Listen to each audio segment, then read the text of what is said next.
Hey guys, welcome back to another video. As you can see, I'm in my home library today instead of filming in the school library because I've been really busy. My husband and I are getting ready to take our baby Moon to Disney World next week for fall break, where we're going to be wearing our mask and we're going to be staying away from everybody and we're going to be staying on Disney property so we don't have to leave it. So anyway, side note, you do have to stare at this belly the whole time. I'm sorry, you usually don't have to see it. I don't know why I'm apologizing though, because I mean, it's actually really cool. So anyway, but because of that, I've been super busy with packing and everything.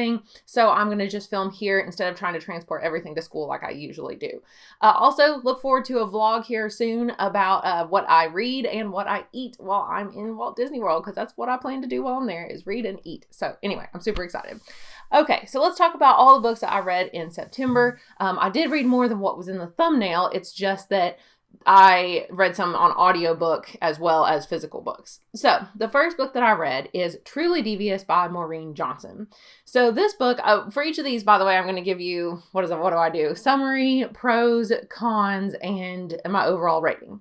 So for Truly Devious, I've told you what it's about before if you've seen it in my other videos, but basically, girl goes off to boarding school, like a kidnapping / murder happened there a long time ago. The founder of the school was very eccentric, and it was his wife and daughter who were kidnapped, and somebody wrote a ransom note that was signed Truly Devious. And it's an unsolved cold case at this point in time, in present day. And so the main character, Stevie, goes to the boarding school where she wants to figure out and solve this crime from the past. That's her specialty, is like crime solving. And she, like each person that goes to this school has like something that they're really good at. Not like a superpower, but just like their own talent. And so hers is solving crimes. So there's a crime that sort of happens in modern day as well while she's at school. But so she's trying to solve that in the process of solving the old cold case from like the 1920s. So it's about both kind of together. So the pros of this book, the atmosphere is really good. The setting is really cool. Like, I love this boarding school idea. I liked the writing style. I thought it was funny and witty. I thought the main character seemed very realistic because she was funny and witty. So, like, the characters were pretty cool. That's pretty much it. Because there were a lot of cons. I thought that the book was going to be much more interesting than it was because the plot summary sounded cool and the beginning was intriguing because it starts off with the murder, kind of like you see the murderer in the past and you're like, oh my gosh, it's crazy. And she gets to the boarding school and you're like learning all about all the people that work there and all the friends she's going to make. But then it just really kind of slows down and focuses just on some of the relationships between the characters. But like, I didn't care about any of the rest of the characters except for the main one. So anyway, it wasn't really the book for me. It was fine. And I think young adults would mostly enjoy it. So I would probably give it 3 stars. So next, I was really sad that I was like DNFing a lot of books and that I was not finishing books. So I decided to read a really short book in one sitting. And it is The Sleeper and the Spindle by Neil Gaiman. So I'd heard this from a fellow booktuber that this was supposed to be really good. It is, as you can see, really super short. It's got a lot of pictures in it that take up even more of the pages here. So I don't want to show you anything that will actually spoil it for you. But basically it's sort of a retelling of Snow White and Sleeping Beauty put together. It really focuses more on Snow White, which I know it's called The Sleeper and the Spindle, so you would assume it's Sleeping Beauty, but it's really more about Snow White. And she is getting ready to get married, but she kind of doesn't want to be tied down and she wants to go on like one last adventure. So she and some of the dwarves go to find Sleeping Beauty and see if they can figure out what is causing a bunch of people in their world to go to sleep. So they get to the castle, they find Sleeping Beauty, but it's not what you think. You're so used to the story of Sleeping Beauty and you know what happens from the Disney movie, but it's definitely much more twisted and very different in this one. The characters of Snow White and Sleeping Beauty themselves are very different, and then the plot winds up totally going off the rails at the end, because at first you think you know where it's going. Like the first half, I'm like, oh, Snow White's just walking along with these dwarves, going on this little adventure. This is boring, but then it gets crazy, and I really actually loved it. It's only 66 pages, and you can read it in one sitting, so I highly recommend it. So I kind of already told you all the pros, basically. The pros are, it's super fast-paced. Like, it's only 66 pages. It's super short. The characters are not what you expect, and it just is a really unique twist on an original, or on a fairy tale that everybody knows. So the cons would be that it's almost too fast paced. Like, I'd rather have a little bit more character development. And, I mean, it's very, I feel like it's almost like for kids, but then like not really, like the plot of it and like some of the stuff in it's not really for kids, but it's very, it's not very descriptive. Stuff just happens really quickly. So I don't know. I think I could have done with it moving actually a little bit slower, which is really weird for me to say, but that's pretty much the only con I can think of. It was really cool. The pictures, I wasn't a huge fan of the pictures. I didn't really like the art style, but they're there.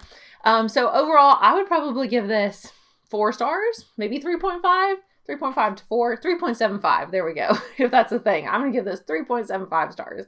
Oh, and also, I'm trying to make my husband read this. He was supposed to read it when I was doing my reading vlog, but he never did, so I'm hoping that I can finally convince him to read it here soon.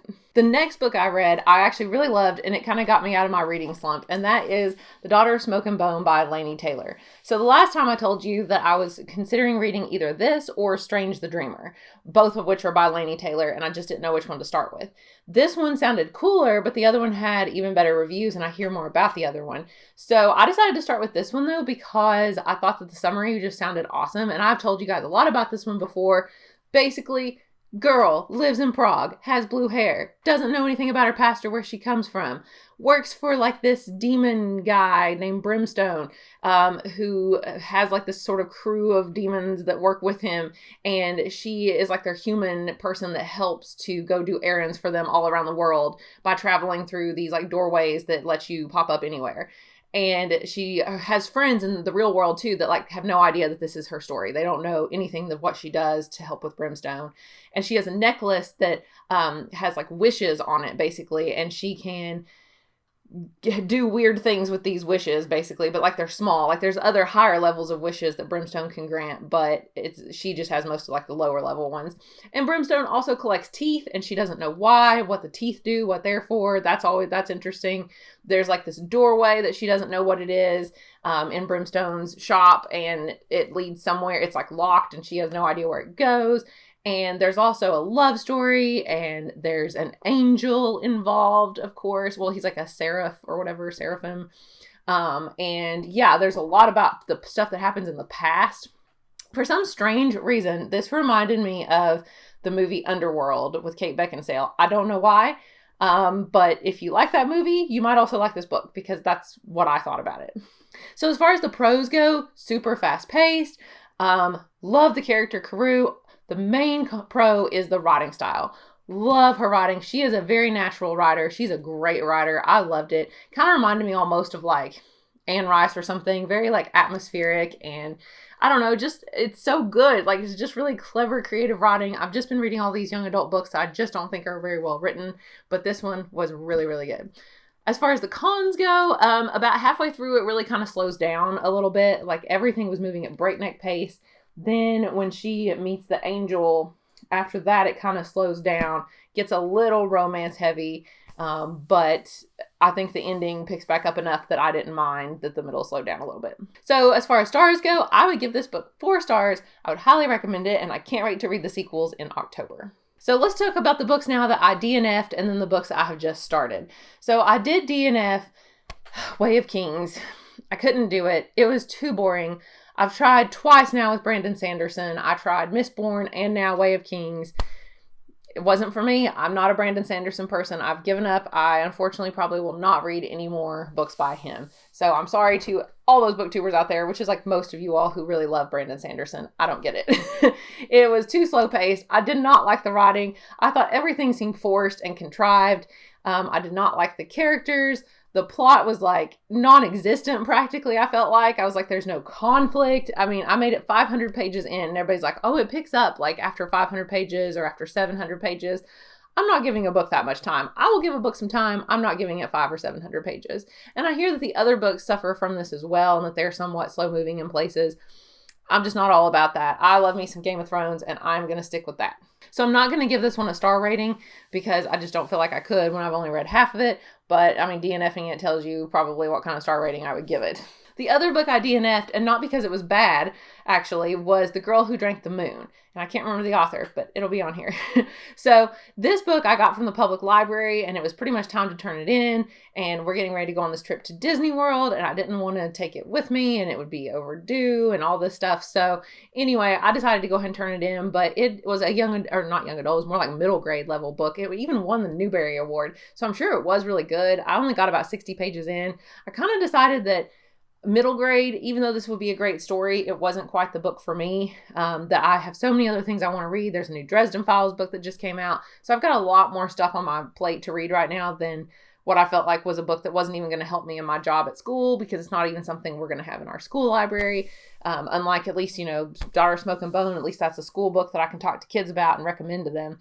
So it just didn't seem like I should even read this book right now, even though it did seem really cool.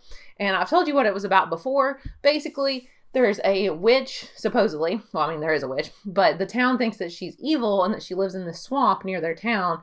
And she takes they give her a baby every single year on the same day that they kind of like sacrifice to her and just leave it out in the woods, because they think that that's what she demands of them to keep her happy, basically. But then she comes and usually takes the baby and is like, why in the world is this town leaving these babies everywhere? What the heck? So she takes the baby and finds a good home for it. And she feeds it Starlight so that it can like kind of grow and be happy. And that's a fun thing to do. But one day she accidentally feeds a baby Moonlight instead, which means now the baby has magical powers and she's going to have to keep it and raise it for herself in the swamp with herself and these like these like swamp creatures that like live there. I think there was like a dragon or something. I can't remember. Anyway, so it's going to be about her raising this girl, and apparently it's very like heartwarming as well. And I wish I could have gotten to continue it, but it just, like I said, just wasn't quite the right time. Finally, I just want to talk briefly about some of the books I started in the month of September, and that is The Count of Monte Cristo. You can see this is my super old copy. I actually pulled this off the shelf over here from my section of classics. Anyway, so in fact, let's see, what year is this from? Now I'm intrigued. Wow, it doesn't even tell. It just says manufactured in the United States by Cuneo Press Inc. That's it. Is there there's like a seal stamped into it? Nope. So, it's from somebody's like private library. I don't know if you can even see this, but it's like a seal. I don't think you can see it, but it's like stamped in there, and it says Library of Gary L. Wallenhaupt. Man, I need my own little seal and I can stamp it on books. Library of Making Music. I mean, how cool would that be? Anyway, so I did start The Count of Monte Cristo and I'm listening to the audiobook. This is the abridged version, but I'm listening to the unabridged version and I'm on chapter 4, so I'm not very far, but I'm going to continue reading that in October. And finally, I did start the sequel to Daughter of Smoke and Bone, which is Days of Blood and Starlight. This is a trilogy, so I'm not going to tell you too much about this one because I already told you about the first one, and it pretty much picks up exactly where the last one left off from the sounds of it. So I am 139 pages into this one. It's a little bit bigger than the first one, and I hope to also finish this and the third one in the month of October. So thank you guys for watching, and I will be doing my October video here very soon, and look forward to my Disney vlog. I'm so excited. So anyway, talk to you guys later. Bye.